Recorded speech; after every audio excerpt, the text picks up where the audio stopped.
Hello friends, welcome back to my channel Learn Law Buddy LLB. Today in this video we are going to discuss about the most important questions of constitutional law which are expected to come in AIB E19 exam. First question है, which provision of constitution gives the state authority to provide for reservation of appointments or post in the services under the state in favor of any backward class of non-citizens which in the opinion of the state is not adequately represented in the services under the state. तो इसका answer क्या होगा? None of the above. अब आप पूछेंगे कि none of the above इसका answer कैसे आया, क्योंकि ये तो प्रोविजन जो है वो आर्टिकल 16 सब क्लोज 4 में दी गई हुई है, लेकिन इसका answer none of the above इसलिए आया क्योंकि यहाँ पे नॉन सिटीजन्स दिया हुआ है और 16 सब क्लोज 4 में सिटीजन्स दिया हुआ है. वो राइट सिर्फ सिटीजन्स को है, नॉन सिटीजन्स को नहीं है, इसलिए इसका आंसर आएगा none of the above.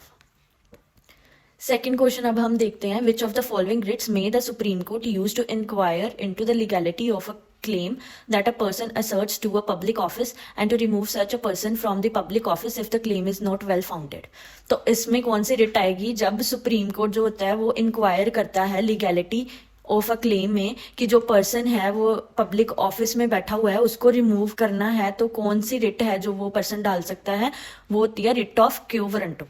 Next आ गया, which of the following matters does the parliament have the power to make laws. कौन से मैटर होते हैं, कहाँ पे दिए गए हैं वो मैटर्स जिसमें पार्लियामेंट के पास पावर होती है कि वो लॉज बना सकता है? तो वो कौन से मैटर्स होते हैं? वो होते हैं entry in the list 1 and 3 in 7th schedule. 7th schedule में लिस्ट 1 और 3 में जो एंट्रीज होती हैं, जो भी मैटर्स दिए गए हैं उस पे पार्लियामेंट लॉ बना सकता है, उसके पास पावर होती है. फोर्थ आ गया, which of the following is the fundamental right that a foreign national residing in India enjoys. कौन सा फंडामेंटल राइट होता है जो कि फॉरेन नेशनल जो इंडिया में रह रहा है वो इंजॉय कर सकता है? तो वो कौन सा होता है? Right against deprivation of personal liberty. कि पर्सनल लिबर्टी, जो उसकी पर्सनल लिबर्टी होती है वो कोई डिप्राइव नहीं कर सकता, वो राइट उसके पास होता है. फिफ्थ आ गया, which of the following statements is most accurate about a judgment of the high court of a state. कौन सी स्टेटमेंट है जो कि एक्यूरेट है judgment of a high court के लिए? तो ये है, it is binding on administrative tribunal of that state. ठीक है. नेक्स्ट आ गया, supremacy of law, equality before law and predominance of legal spirit are the basic principles of doctrine of. Supremacy of law, equality before law, predominance of legal spirit, ये तीनों किसके basic principles हैं? किस doctrine के ये basic principles हैं ये तीनों? तो वो है doctrine of rule of law. Next question है, rule of law is antithesis of arbitrariness in all civilised societies. It has come to be regarded as mark of a free society. It seeks to maintain the balance between the opposite notions of individual liberty and public order. This was opened by home in famous habeas corpus case. वो कह रहे हैं कि ये जो बोला गया है ये किसके द्वारा बोला गया है? Famous case habeas corpus case था जो, उसमें किसने ये बोला था, ये स्टेटमेंट किसने दी है? तो इसका आंसर होगा जस्टिस चंद्रचूड. ओके. नेक्स्ट आ गया, maxim delegatus non protest del means. इस मैक्सिम का क्या मतलब होता है? इस मैक्सिम का मतलब होता है delegate can not further delegate, मतलब कि एक डेलीगेट होता है वो आगे डेलीगेट नहीं कर सकता. नेक्स्ट आ गया, who was the constitutional adviser to the constituent assembly of India. Constitutional adviser कौन था? BN Rao. The concept of judicial review in India is based on. Judicial review concept किस पे बेस्ड है? रूल ऑफ लॉ पे. Next आ गया, education है जो वो किस लिस्ट में आती है? वो आती है कॉन्करेंट लिस्ट में. नेक्स्ट आ गया, while interpreting the phrase equality before law contained in article 14 of the constitution of India, the supreme court constantly maintain that equality means. Equality before law जो आर्टिकल 14 में दिया गया है उसमें इक्वालिटी का क्या मतलब है? तो इसका मतलब है among equals the law should be equal and should be equally administered. Okay. Next आ गया 13th. वो बोल रहे हैं कि the number of fundamental rights available in constitution of India. कितने फंडामेंटल राइट्स हैं? 6. Next question, which one of the following fundamental rights was described by BR Ambedkar as the heart and soul of the constitution. कौन सा fundamental right है जो कि heart and soul of the constitution declare किया गया है, जिसको कि heart and soul of the constitution माना गया है? राइट टू कॉन्स्टिट्यूशनल रेमेडीज को. नेक्स्ट आ गया which is the period of appointment of the controller and auditor general of India. कितना पीरियड होता है इनकी अपॉइंटमेंट का? वो होता है 6 years या फिर 65 years ऑफ एज। जो भी पहले, या तो 6 years पहले आ गया तो वो होगा, या फिर 65 years उनके कंप्लीट होंगे तो वो होगा। दोनों में से जो पहले होगा वो माना जाएगा। नेक्स्ट क्वेश्चन है which of the following writs is a bulwark of personal freedom. कौन सी रिट्स हैं जो कि बुलवार्क होती हैं पर्सनल फ्रीडम के? तो वो है हिबियस कॉर्पस। नेक्स्ट है justice Ramanandan committee relates to. Justice Ramanandan committee किसके लिए बनाई गई थी? क्रीमी लेयर के लिए। नेक्स्ट आ गया it was held by the supreme Court of India that preamble was not a part of the constitution in the case of, and this has been overruled in the case of. कि Supreme Court में किस केस में held किया था कि जो preamble है वो कॉन्स्टिट्यूशन का पार्ट नहीं है, और वो फर्दर किस में ओवररूल किया गया? तो वो किया गया इन री बेरूबरी यूनियन में। बताया गया कि प्रियम्बल कॉन्स्टिट्यूशन का पार्ट नहीं है, और Kesavananda Bharati versus state of Kerala में उसको ओवररूल कर दिया।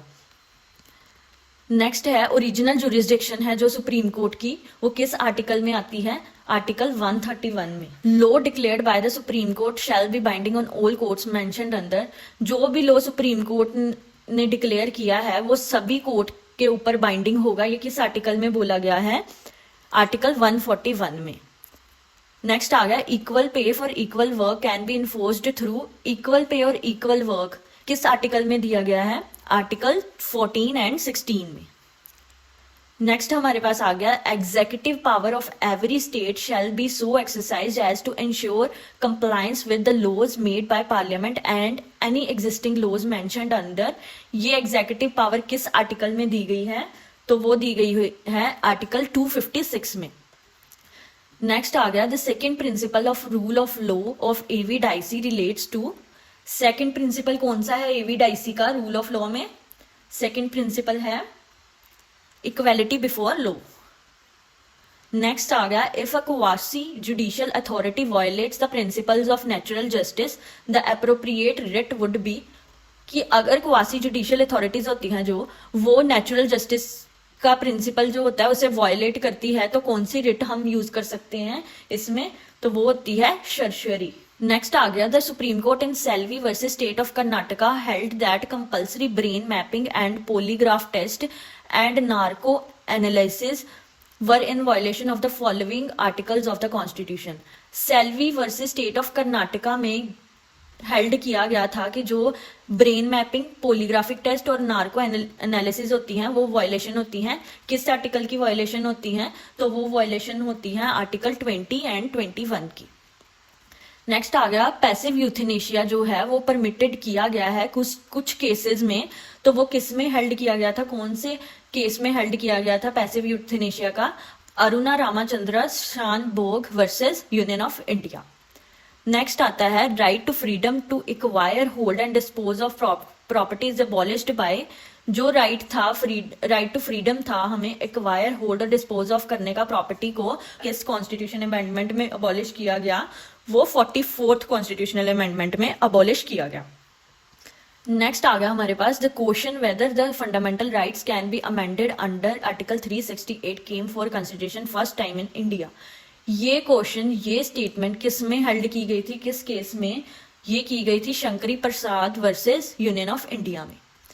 नेक्स्ट क्वेश्चन है a law which violates fundamental rights in non nullity और void ab initio but becomes only enforceable this doctrine is called. जो लॉ फंडामेंटल राइट्स को वायलेट करता है वो वॉइड नहीं होता, स्टार्टिंग से, बिगिनिंग से वो वॉइड नहीं होता, बट वो बाद में अनइनफोर्सेबल हो जाता है। तो वो उस डॉक्ट्राइन को क्या बोलते हैं? Doctrine of eclipse. Last question अब हमारे पास है equality of opportunity admits discrimination with reasons. ये किस केस में ऑब्जर्व किया गया? ये state of Kerala versus NM Thomas में ऑब्जर्व किया गया था। Thank you for watching the video. If you like the video then please like, comment, share the video and do subscribe the channel and click on bell icon for the notification of more videos like this.